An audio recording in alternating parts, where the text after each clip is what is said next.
ಈ ವಾರ ಬಿಡುಗಡೆಯಾದ ವಿಜಯ್ ರಾಘವೇಂದ್ರ ಅಭಿನಯದ ಕೇಸ್ ಆಫ್ ಕುಂಡಾನ ಕತೆ ಹೇಗಿದೆ ಎಂತಿದೆ ಎನ್ನುವುದಕ್ಕೂ ಮುನ್ನ ಒಂದು ವಿಷಯ ಸ್ಪಷ್ಟವಿರಲಿ.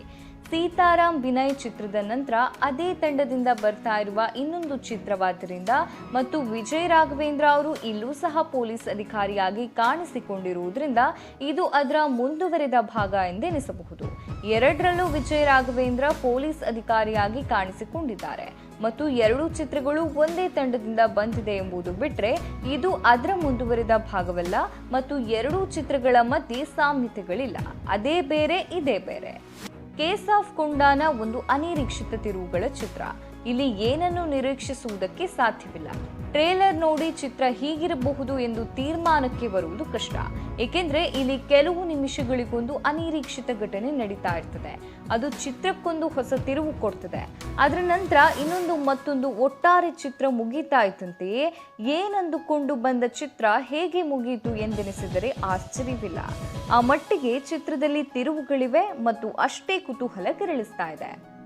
ಹಾಗೆ ನೋಡಿದ್ರೆ ಇಲ್ಲಿ ಯಾರಿಗೂ ಗೊತ್ತಿಲ್ಲದ ಅಥವಾ ಯಾವುದೋ ಒಂದು ಹೊಸ ಮಾಫಿಯಾದ ಕಥೆ ಏನಿಲ್ಲ. ನಗರದಲ್ಲಿ ಎಂದಿನಂತೆ ಕೊಲೆಗಳು ನಡೀತಾ ಇರ್ತವೆ ಮತ್ತು ಕೊಲೆಗಾರ ಯಾರು ಎಂದು ಪೊಲೀಸರು ತಲೆ ಕೆಡಿಸಿಕೊಂಡು ಕುಳಿತಿರ್ತಾರೆ. ಹೀಗಿರುವಾಗಲೇ ಪೊಲೀಸ್ ಇಲಾಖೆಗೆ ಹೊಸದಾಗಿ ಸೇರ್ಪಡೆಯಾಗಿರುವ ವಿಲನ್ಸ್ನನ್ನ ಒಂದು ಕೇಸ್ಗೆ ಸೇರಿಸಿಕೊಳ್ಳಲಾಗ್ತದೆ. ಹಾಗೆ ಹೋದಾಗ ಏನೆಲ್ಲ ಆಗ್ತದೆ ಎನ್ನುವುದೇ ಚಿತ್ರದ ಕತೆ. ಇಲ್ಲಿ ಕಥೆಯ ಬಗ್ಗೆ ಸುಲಭವಾಗಿ ಹೀಗೆ ಎಂದು ಹೇಳುವುದು ಕಷ್ಟ. ಏಕೆಂದ್ರೆ ಇಲ್ಲಿ ಒಂದೇ ಟ್ರ್ಯಾಕ್ ಇಲ್ಲ, 3-4 ವಿಭಿನ್ನ ಟ್ರ್ಯಾಕ್ಗಳಿವೆ. ಅಲ್ಲೊಬ್ಬ ಕಷ್ಟದಲ್ಲಿರುವ ಪಾನಿಪುರಿ ಅಂಗಡಿಯವನಿದ್ದಾನೆ, ಇನ್ನೊಬ್ಬ ಹೆಡ್ ಕಾನ್ಸ್ಟೇಬಲ್ ಇದ್ದಾರೆ. ಒಂದಿಷ್ಟು ರೌಡಿಗಳು ಒಬ್ಬ ಲೇಡಿ ಪೊಲೀಸರ್ ಆಫೀಸರ್ ವಿರುದ್ಧ ತಿರುಗಿ ಬಿದ್ದಿದ್ರೆ, ಇನ್ನೊಂದು ಕಡೆ ಆಗಷ್ಟೇ ಇಲಾಖೆಗೆ ಸೇರಿದ ವಿಲನ್ಸ್ ಇದ್ದಾನೆ. ಈ 4 ಟ್ರ್ಯಾಕ್ಗಳಿಗೂ ಒಂದಕ್ಕೊಂದು ಸಂಬಂಧವಿದೆ.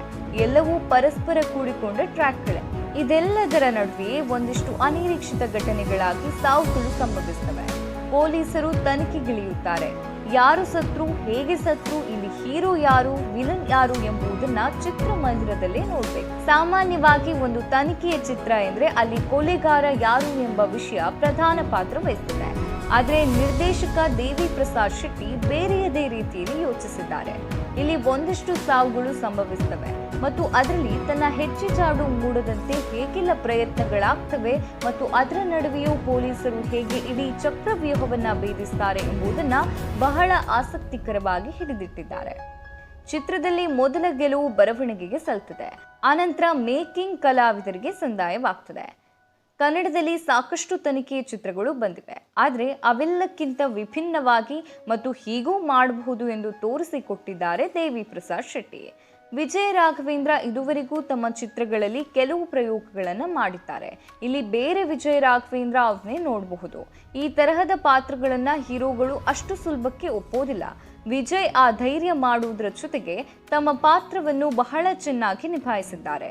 ಅವರ ಪಾತ್ರಕ್ಕೆ ಎಷ್ಟು ತೂಕವಿದೆಯೋ ಭಾವನಾ ಮೆನನ್ ಅವರ ಪಾತ್ರಕ್ಕೂ ಅಷ್ಟೇ ತೂಕವಿದೆ. ಭಾವನಾ ಸಹ ತಮ್ಮ ಪಾತ್ರವನ್ನ ಚೆನ್ನಾಗಿ ಹಿಡಿದಿಟ್ಟಿದ್ದಾರೆ. ರಂಗಾಯಣ ರಘು, ಪೆಟ್ರೋಲ್ ಪ್ರಸನ್ನ, ಖುಷಿ ರವಿ, ಬಾಲರಾಜ್ ವಾಡಿ ಎಲ್ಲರ ಅಭಿನಯವು ಅಚ್ಚುಕಟ್ಟು. ಇನ್ನು ಹಿನ್ನೆಲೆ ಸಂಗೀತ ವಾತಾವರಣಕ್ಕೆ ಪೂರಕವಾಗಿದೆ. ವಿಶ್ವಜಿತ್ ರಾವ್ ಛಾಯಾಗ್ರಹಣ ಚಿತ್ರದ ಇನ್ನೊಂದು ಹೈಲೈಟ್ ಎಂದ್ರೆ ತಪ್ಪಿಲ್ಲ.